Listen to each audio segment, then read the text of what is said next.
Take 4. Being a germ-phobe, I tend to keep life as clean as possible.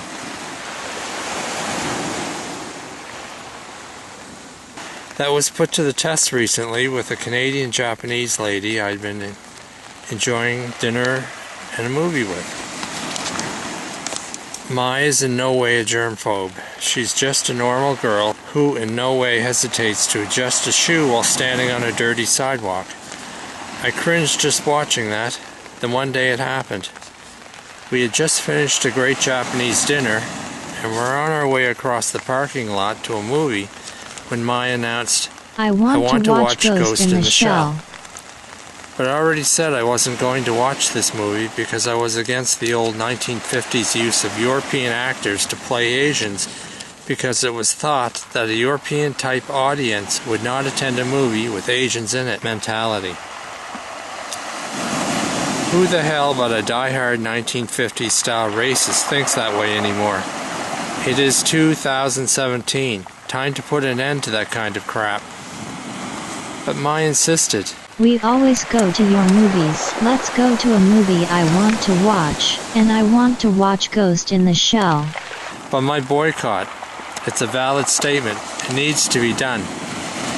She argued her point. It's a Japanese movie. Japanese people pick the actors. Japanese people are okay with it. Not Asians in North America and Europe. Asians are blocked from working in films and television. Grotesquely underused.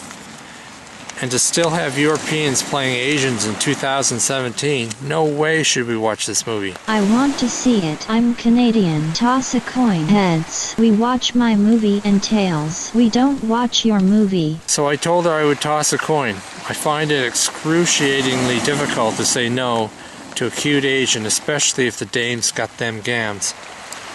So I reached into my pocket and grabbed a coin. I'm flipping it. Let me. So I watched as she flipped the coin into the air, and so I watched as she missed the catch and the coin hit the pavement, rolling into the sewer drain.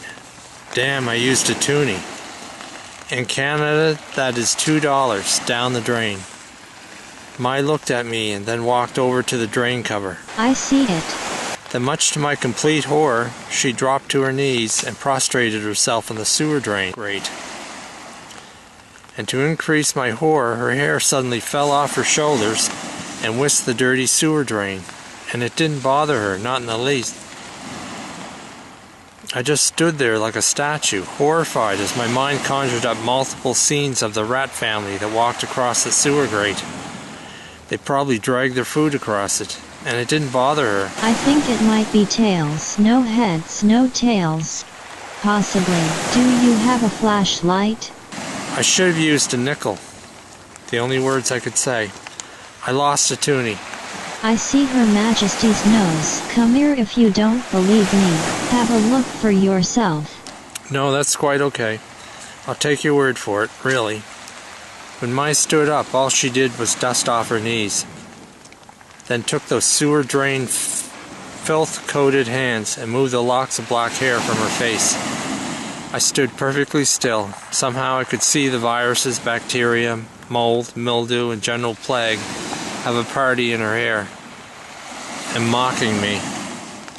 God, her hair. Her beautiful long black hair, the feature I prize above all else. So to make matters worse, Mai had won by default. My fault. We entered the theater. 2-hour movie. I was hoping for the best. I'm going to the washroom first. Be a sec. That was a relief. I'm sure she will shampoo her bacteria-cultured hair. We sat through the film. I realized that the chair was bacteria-covered as well, but I was hoping my own bacteria fought them back to the chair border.